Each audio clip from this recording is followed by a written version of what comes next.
तो आज हम बात करते हैं अगली फिलोसॉफी जो कि है प्रेगमेटिज्म। तो आपने नाम जरूर सुना होगा लेकिन बहुत कम लोग ही इसका मतलब जानते होंगे कि प्रेगमेटिज्म क्या होता है। चलिए, तो प्रेगमेटिज्म फिलोसॉफी ये कहती है कि भाई जो कुछ भी यूजफुल है वो अच्छा है। माने कोई चीज अगर काम में आ रही है तो बढ़िया है, अगर नहीं आ रही है तो दैट इज वेस्ट। ठीक है, तो क्या बोलता है ये? What ever is useful is good. What ever is useful is good. और इसका उल्टा भी कहता है, क्या बोलता है कि what ever is good is useful. भैया फिर जो अच्छा है वो यूजफुल भी है। What ever is good is useful. तो प्रेगमेटिज्म क्या कहता है, इसको पता नहीं हिंदी में कौन सा वाद कहते हैं। तो प्रेगमेटिज्म क्या बोलता है कि what ever is useful is good, यानी कि जो जो चीजें हमें, आप इंग्लिश में ही समझ लो हिंदी वालों, कि जो जो चीजें हमारे लिए यूजफुल हैं वो सारी क्या हैं? अच्छी हैं। और जो जो चीजें अच्छी हैं वो क्या हैं? वो यूजफुल है। तो इतनी बात समझ में आई।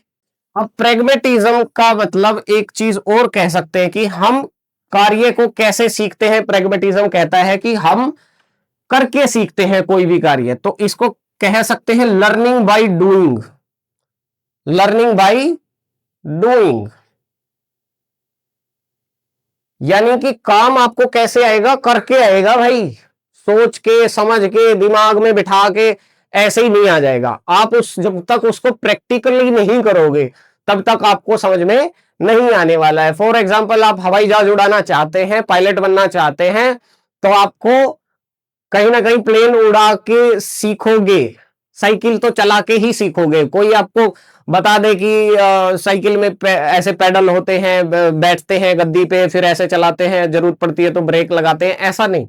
जब तक आप खुद से चलाओगे नहीं, आपको साइकिल चलानी नहीं आएगी। तो ये लोग बस इसी फिलोसफी में बिलीव करते हैं कि जब तक आप किसी काम को कर नहीं लेते तब तक आप उसमें एजुकेट नहीं होते हो। एजुकेशन की फिलोसफी पढ़ रहे हैं ना। तो लर्निंग बाय डूइंग की बात कहता है प्रेगमेटिज्म। ठीक है, इतनी बात समझ में आई?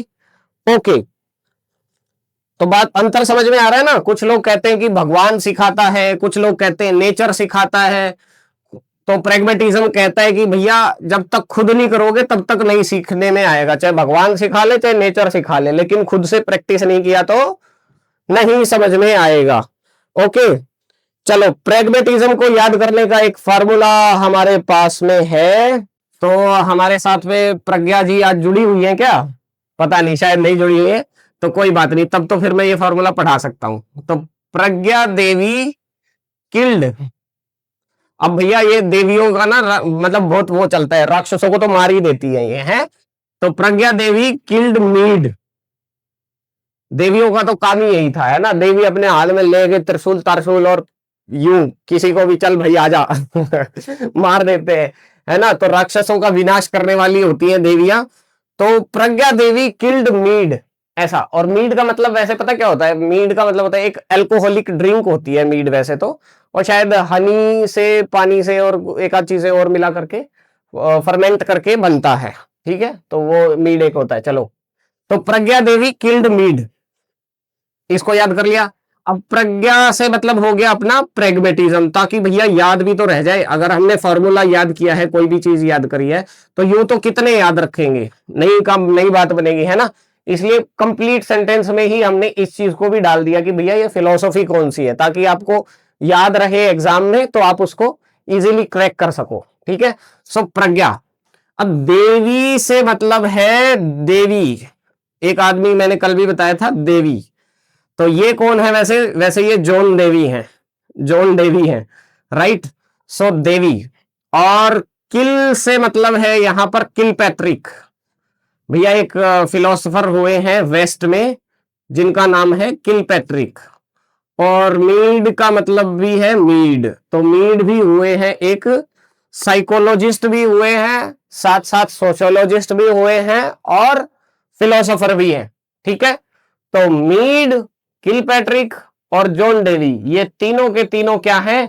प्रेगमेटिज्म को मानने वाले हैं। भारत के लोग तो आइडियलिज्म में विश्वास करते हैं, रिलीजियस है, और नहीं तो नेचर में बिलीव करने वाले हैं, लेकिन वेस्ट वाले लोग भैया प्रेगमेटिज्म को मानते हैं। ये कहते हैं कि कर्म करो, जो एक्शन करोगे उसी से आप सीख पाओगे। तो बात समझ में आई, याद रहेगा, जल्दी से अपनी नोटबुक में नोट कर लो, पेन कॉपी लेके बैठा करो, कई बार बता दिया है, ठीक है।